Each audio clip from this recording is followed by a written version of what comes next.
အခုတကယ်ကျွန်တော်စီမှာဒီနောက်ကအမျိုးအစားပေါ့နော် Shiva Inu အမျိုးအစားမွေးထားတဲ့တကယ်ချင်းများရှိလားဗျာရှိလို့ရှိရင်ကျွန်တော်ဒီဗီဒီယိုလေးကိုစောင့်ကြည့်ပါဗျာဒီကလေးလေးရဲ့ကျွန်တော်ဇယိုက်လက္ခဏာနဲ့သူတို့ရဲ့ဒီအပြုတ်မှုလေးတွေကိုကျွန်တော်ရှင်းပြပေးပါမယ်ဗျာဒီအမျိုးအစားလေးတွေကအဓိကတော့ကျွန်တော်ဒီသူတို့လွတ်လပ်မှုကိုအရန်ကြိုက်တဲ့ခွေမျိုးပေါ့နော်နောက်တစ်ခုသူတို့ရဲ့ဒီဗီဇကိုကသူကယုံကြည်မှုအားနည်းတယ်နောက်ကျန်တဲ့လူပေါ့အခြားတွေပေါ့တန်တရားစိတ်ကြီးတယ်အကြောက်တတ်တဲ့စိတ်ကလေးအခြေခံရှိတယ်ပေါ့နော်အမိန်နာခံမှုအားတွေမကောင်းလားဆိုတော့ကောင်းတယ်ဒါပေမဲ့ control တော်တော်လေးလုပ်ဖို့လိုအပ်ပါတယ်ဗျသူလက်ခံနိုင်တဲ့အတိုင်းအတာတစ်ခုကိုရောက်ဖို့ဆိုရင်ကျွန်တော်တို့ကနံပါတ်1အချက်ကကျွန်တော်တို့စိတ်ပိုင်းဆိုင်ရာတည်တည်ငြိမ်ငြိမ်နဲ့သူ့ကိုဆက်ဆံဖို့လိုပါတယ်နောက်တစ်ခုကနံပါတ်2တစ်ချက်ကတော့ဒီကျွန်တော်ဒီအများနဲ့သူနဲ့ထိတွေ့ဖို့ပေါ့နော်ဥပမာ9မိနစ်10မိနစ်တစ်ချိန်လောက်ကိုကျွန်တော်ဒီစဉ်ဆက်မပြတ်ဖို့လုပ်ပေးဖို့လည်းလိုတယ်နောက်တစ်ချက်ကတော့ကျွန်တော်တို့လိုချင်တဲ့ precision တွေကိုဖြည်းဖြည်းချင်းဘောင်တွေကနေပြီးတော့ကျွန်တော်တို့ဆွဲယူဖို့လိုပါတယ်ဗျသူတို့လက်ခံထားတဲ့သူတို့ boundary တွေကိုကျွန်တော်တို့ကအတင်းဝင်လိုက်တဲ့ခါမျိုးမှာအခုလိုအခြေအနေမျိုးပေါ့အဲ့မှာထွက်ပြေးတာမျိုးပေါ့နော်အဲ့တော့ဒီသူတို့လက်ခံထားတဲ့သူတို့သတ်မှတ်ထားတဲ့သူတို့ရဲ့ဒီနယ်နိမိတ်တစ်ခုတည်းကိုကျွန်တော်တို့ဝင်မယ်ဆိုရင်ကျွန်တော်ကအဲ့လိုအတင်းကာရောပေါ့အတင်းလဲလို့ဆိုပဲဝင်တဲ့အခါမျိုးမှာသူတို့လုံးဝလက်ခံမှာမဟုတ်ဘူးဒါဘလောက်ပဲသူယုံကြည်မှုရှိတဲ့စိုင်းပြနေပါစေသူရဲ့ဒီအတွင်းကဒီ precision မှာကသူလုံဆော်လာတဲ့အခါမှာသူကဒီလိုထွက်ပြေးတဲ့အခြေအနေမျိုးတွေလည်းဖြစ်တယ်ပေါ့နော်အဲ့ဒါကြောင့်ကျွန်တော်တို့ကသူတို့ကို training ဒီ lucky ကို training ဝင်တဲ့အခါမှာကျွန်တော်ကဒီသူယုံကြည်လာတဲ့အတိုင်းအတာတခုသူ့ရဲ့ boundary တွေကိုကျွန်တော်ဝင်ဖို့ကျွန်တော်ကတီတီနေနေနဲ့ပဲတွားဖို့လိုတယ်အဲ့လိုပေါ့သူ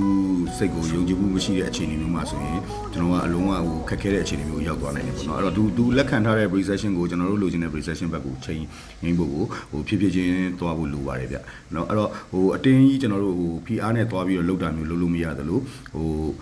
ကလေးရဲ့စိတ်ကိုပေါ့နော်ကျွန်တော်ကဒီချော့ပြီးတော့အတန်နေထားနေတဲ့ဒီစိတ်ကိုလှုပ်ရှားစေတဲ့အပြုအမူမျိုးနဲ့ကျွန်တော်လုပ်လို့မရပါဘူးဗျအဲ့တော့ဒီကလေးလေးကိုကျွန်တော်တင်တဲ့အခါမှာ obedience က major မဟုတ်ဘဲနဲ့ကျွန်တော်ဒီ precision major နဲ့ပဲကျွန်တော်က training ပေးရပါတယ်ဗျသူလက်ခံလာတဲ့အခြေအနေတခုပေါ့နော်သူ boundary တွေကိုကျွန်တော်ကအတင်းလိုက်တာမျိုးမဟုတ်ဘဲနဲ့သူလက်ခံလာတဲ့boundary တခုကိုကျွန်တော်ကတည်တည်ငြိမ်ငြိမ်ပဲနေလိုက်ပြီးတော့မှအဲ့လိုမျိုးပေါ့ဖြည်းဖြည်းချင်းကျွန်တော်တို့ကဒီကျွန်တော်တို့လိုချင်တဲ့ precision ဘက်ကိုဆွဲယူပါပါတယ်ဗျာနော်အခုဒါဆိုရင်ဒါသူလက်ခံလာတဲ့ကျွန်တော်အတင်းလိုက်တာတွေမဟုတ်ဘူးအတင်းအတန်နေနဲ့ကျွန်တော်ထိန်းချုပ်တာမျိုးမလုပ်ဖက်နဲ့ပေါ့နော်အဲ့တော့ပြီးသွားရင်ကျွန်တော်ဒီကလေးလေးကိုကြိုးလေးပြန်ဆွတ်မယ်ပေါ့အဲ့ဒါဘာလဲဆိုအဓိကမေဂျာဒီကျွန်တော်ဒီစိတ်လှုပ်ရှားစွာနဲ့သူ့ပေါ်မှာထဲဆက်ဆံတာမျိုးမဟုတ်ဘူးနောက်တစ်ခါကျွန်တော်တို့ကဒီ PR တွေနဲ့ဆက်ဆံတာမျိုးမဟုတ်ဘူးဆိုတာတဖြည်းဖြည်းနဲ့သူလက်ခံလာတဲ့အခြေအနေလေးပေါ့နော်နောက်တစ်ခု leash control ဒီ leash control မှာလည်းကျွန်တော်တို့ကဒီအတင်းအကျပ်မျိုးမဟုတ်ဘဲနဲ့သူသွားတဲ့နောက်ကိုပဲကျွန်တော် follow ပြန်လိုက်တဲ့အခြေအနေမျိုးပေါ့နော်အတင်းဆွဲခေါ်လို့မရပါဘူးဗျအဲ့တော့သူလက်ခံထားတဲ့ဒီမှားယွင်းနေတဲ့ precision တစ်ခုကိုကျွန်တော်ကကောင်းတဲ့ဘက်ကိုတဖြည်းဖြည်းနဲ့ကောင်းမွန်တဲ့ precision တစ်ခုကိုတဖြည်းဖြည်းချင်းချိန်သွားတာပေါ့နော်ချိန်သွားပြီးတော့ပဲဆက်ဆံလို့ရတယ် PR တွေပေါ့နော်နောက်မတည်ငြိမ်တဲ့ energy တွေနဲ့ကျွန်တော်ဆက်ဆံလို့လုံးဝ Shiva Inu လေးတွေမှာမရပါဘူးဗျာเนาะဟုတ်ကဲ့တကယ်ကျွန်တော်အနေနဲ့ Shiva Inu မွေးထားတယ်ဆိုရင်နံပါတ်1ချက်ကျွန်တော်တည်တည်ငြိမ်ငြိမ်နဲ့ဆက်ဆံပါနံပါတ်2အချက်သူအမြဲတမ်းစဉ်ဆက်မပြတ်ပေါ့နော်စဉ်ဆက်မပြတ်ကိုအချိန်အကြာကြီးလုပ်လို့မရပါဘူးထန်ကိုကျွန်တော်9မိနစ်10မိနစ်လောက်ပဲပုံမှန်ပေါ့နော်သူ့ကိုလို့ထိတွေ့ကင်တွေ့တာမျိုးလုပ်တင်တယ်